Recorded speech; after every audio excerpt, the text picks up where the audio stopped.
Welcome back, everyone. It is Wednesday, May 7th, and the MLB. Our four favorite picks are on the way, including our first two-unit play of the season. But first, we need to recap how we did yesterday. A 1-2 day.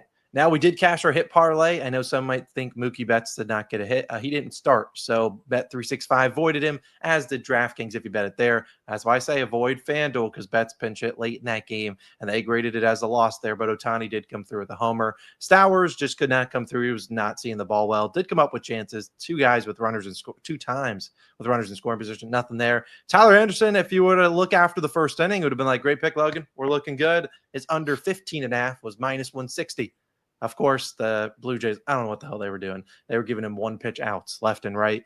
I wanted today. Logan, let's bounce back today. We have a two-unit play. We haven't done any of those this season, and I'm confident we can deliver some winners. But first, we need to get into yesterday's giveaway. Yesterday, we said comment your favorite Dinger Tuesday play to hit a home run. Winner, Mario Knox, 5813. He said Freddie Freeman goes yard today. And boy, was he right. I think that cashed in his second AB, if I'm not mistaken. So, Mario Knox, let us know. We can pay you down below in the comment section, or go back to yesterday's video and we let you know how to do it. Either way, we're having a winning day today. We have four picks, four winners. Let's do it now. Logan will lead things off with his two-unit play of the day. If the two-unit play does not hit, which statistically speaking, any of our plays not hitting is probably bet more often than not, we'll do another giveaway.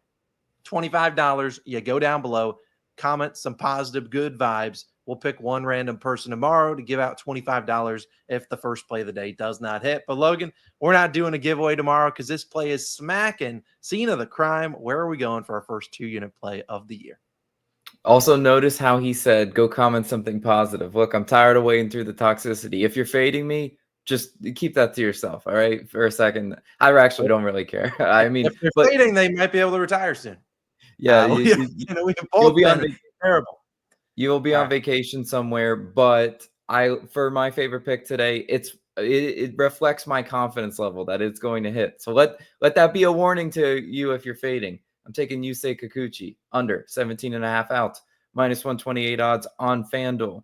Now, the Tyler Anderson fade yesterday, the lefty, that didn't work. And it looked really good early on. Again, Austin said the live bet was what it was, 15.5. I looked at that and I said, damn, they might actually chase him after 5. Nope. Blue Jays collapsed. They just really didn't get to him ever since. I'm doubling down on this pick, though, and I'm fading another lefty, the former Blue Jay, Yusei Kikuchi. Now, Kikuchi's under this line in 3 straight games, which I do like to see. I like to see that he's not getting even into the 6th inning. And out of qualifying pitchers, Kikuchi ranks 82nd in pitches per inning, meaning he's not that efficient. If you know the type of pitcher Yusei Kikuchi is, he's a nibbler. They call it that. That's his pitching style. He goes on each of the corners of the plate, and if he's just not getting those as strikes, or the hitters just are looking at him, not swinging, not chasing, he's going to walk some people. And I'll talk about that in a second. But in 80 plate appearances, this Blue Jays roster has a 261 batting average, 12.5% walk rate against Kikuchi. Again, a pretty solid walk rate there and pretty solid batting average.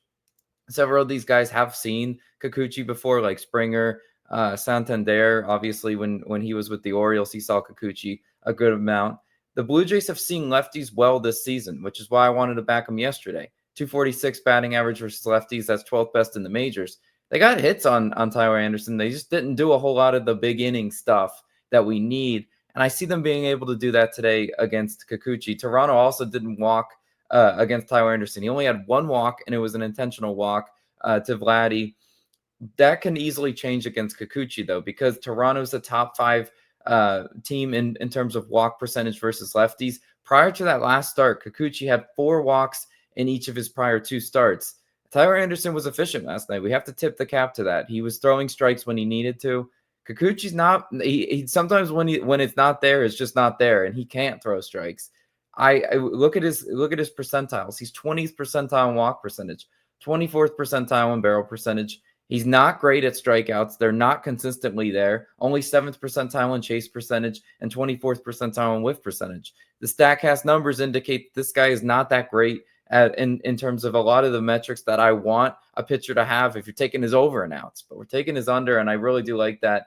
Kikuchi's fastball run value, 19th percentile. Something they talked about last night on that Angels telecast was how good Tyler Anderson's fastball run value was. Maybe that's what really got him through that outing, because it looked shaky at first. Kikuchi's run value is terrible. That's 19th percentile. His off speed, 13th percentile in run value. Not that great at all. He really, really lives and dies by the breaking ball run value of 76th percentile. Again, I think these Blue Jays hitters will be able to easily attack Kikuchi. 5 of the last 8 left-handed starters to face the Blue Jays have went under this line. It's the hit rate is still there, guys. The 3 that went over, Crochet, Fried, and Anderson. Obviously, Anderson joining that list last night. Those pitchers do not walk batters like you say Kikuchi does. With length from Tyler Anderson last night, I'm willing to totally take a shot that the Angels take out Kikuchi before 6 innings pitched, and hopefully the Blue Jays can just make me look good, get four runs on him, 3 walks, just chase him after the 4th inning. That would be amazing. Love that as my first 2-unit pick of the day. I mean, tail or fade, I don't care. That's cashing. Austin, what you rolling with though? Yeah, I love the play. Like I said, if it doesn't hit, we'll do a giveaway tomorrow. Simple as that. Just go down and comment some good vibes. Let's have a day. I'll dive into my favorite picks. I have 3 of them actually today. And I'm going to start with an under and outs myself. And this is a guy in Dylan Cease. So the San Diego Padres under 15.5 outs minus 105 on Bet365. Now, Cease, I wish he had a 17.5 outs line. We'll need to chase him out of there after 5 innings pitched. But at the end of the day, I don't. This is a guy that's been really inefficient this season, and I'm not banking on him figuring it out suddenly on the road in Yankee Stadium. Now, Cease, 7 starts this year. He's under this line in 5 of them. So, a good solid hit rate. And this is a guy who's been terrible on the road.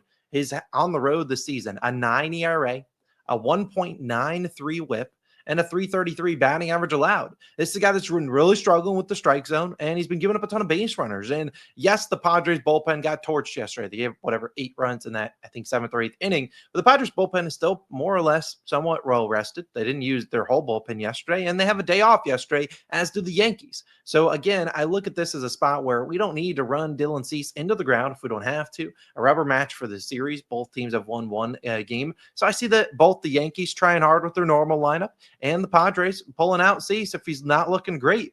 And while the Yankees couldn't really get to Michael King yesterday, I mean, they still chased him out of there after 6, and that was after 90-plus pitches. They didn't do anything on him. Nick Pivetta, a much more efficient pitcher than Dylan Cease, only got through 5 against them the day before. When we look at Cease, the matchup here, the Yankees, look at their numbers against right-handed pitchers this season. 2nd in WRC+, 4th in on-base percentage, 8th in walk percentage versus righties this season. They've been really good. You look at Cease's other props, 2.5 walks allowed line. I mean, they think he's going to be walking some batters. Yankees, 4th in pitches per plate appearance, and Dylan Cease averages 18.8 pitches per inning. He doesn't qualify for the pitches per inning MLB metric on the MLB.com stat. If he did qualify, that would be dead last out of all the guys that are qualified. I think there's about 82 qualifying pitchers. He's worse than all of those guys. I'll take his under. Yankees could easily run up a 25, 30-something pitch inning on Dylan Cease, get him on out of there after 5 innings if he even makes it that far. I really like Dylan Cease's under and outs. Now, I've retired. I have some bad news. I've retired from hits, runs, and RBIs props. I tried. We had a pretty good start for them, but the last few just been a disaster. I'm out on them. But where I will, if I ever am going to back a batter, I'm doing a basis prop.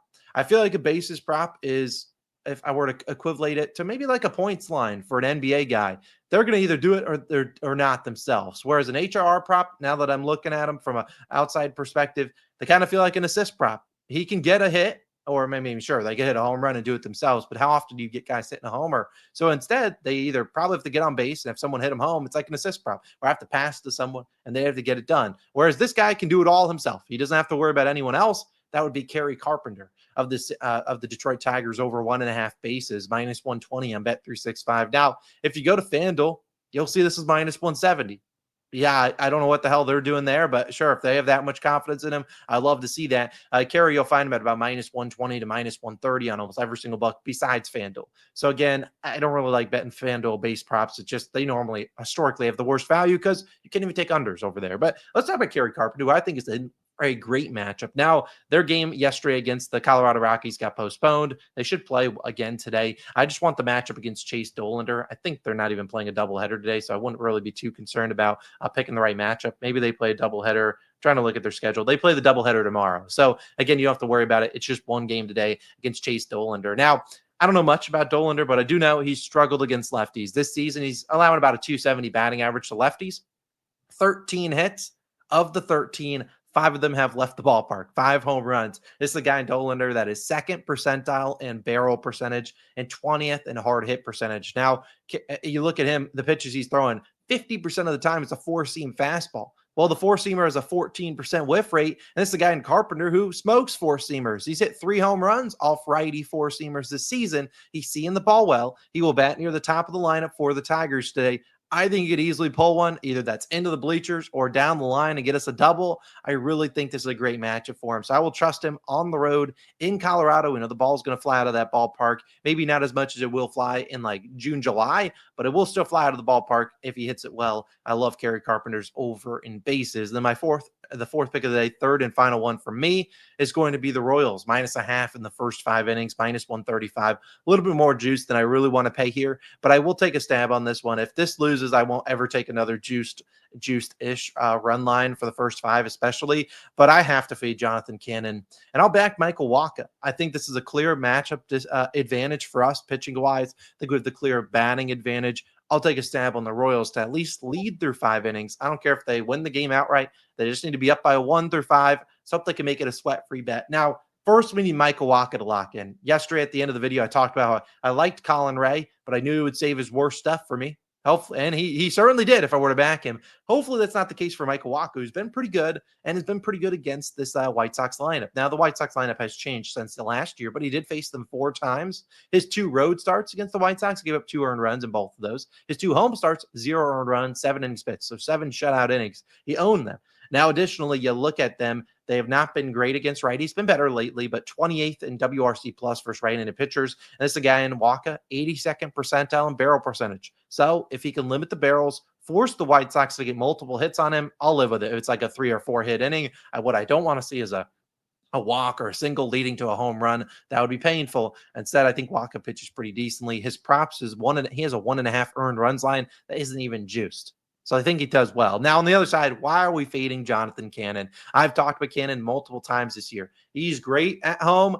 The man sucks on the road, and it's been even more polarizing this year. Now, last year, similar kind of narrative to Cannon. He sucked on the road at a 5.19 ERA compared to about a 3.8 at home. So again, been bad on the road in his career. This year, the numbers are even more stark. At home this season, he has a 1.17 ERA. I mean, elite. On the road, though, 6.35. He has really struggled his 4 road starts, 3, 6, 4, and 3 earned runs. I mean, this is the guy that's walking a lot of batters, too, on the road, 12 walks in his 22 innings pitched. Now, the Royals last season saw him 3 times, twice at home. Well, twice at home for Cannon and once at home for the Royals at Kauffman Stadium. The 2 home starts for Cannon, he pitched well, like he normally does, gave up only 1 earned run. The only start he had away from home at Kauffman, 4 earned runs in that game. Today, you're looking at his props. His 2.5 earned runs line, juiced to -135. He has a 5.5 hits allowed line, juiced to -150. A walks allowed line, juiced to -150 at 1.5. So again, the Royals, while have they been great this year? No, absolutely not. But if you look at over the last 2 weeks against righties, this is a team that owns the lowest K percentage, the highest batting average, and the 4th highest WRC plus versus right-handed pitchers. Now, they aren't necessarily doing it every single day. They haven't shown up so far through this series against Burke and Smith, but Cannon on the road is a must fade for me. It's just one of those guys I will fade into the ground. Hopefully, he doesn't have his best stuff. I would have taken his under and outs today, but he doesn't have an outs line, which is kind of annoying. I'll trust the Royals to do some damage and get it done. First 5 run line. So to recap our picks, and then I'm getting on out of here. Won't even throw it back to Logan. Kikuchi, under and outs, 2 units. If it loses, $25 giveaway to 1 random comment down below. Make sure you're subscribed, and you better comment some good vibes because we're not picking a random one that is spreading some bad vibes. We don't need that. We need some good vibes to turn the season around. Then we have Dylan Cease, under and outs, Kerry Carpenter, 2+ bases, and Royals, first 5 run line or first 5 result, first 5 -0.5. Those are our 4 picks. 4-0. Sprinkle some good vibes out in the air. Hopefully, we're not doing a giveaway tomorrow because Kikuchi soars under his outs line. Let's go 4-0. We are long overdue from a hot streak. You couldn't pay us to be this bad, and we just have been terrible. But hopefully, the reads feel better today, and we can dial in and go 4-0. We'll see you guys back again tomorrow. Peace.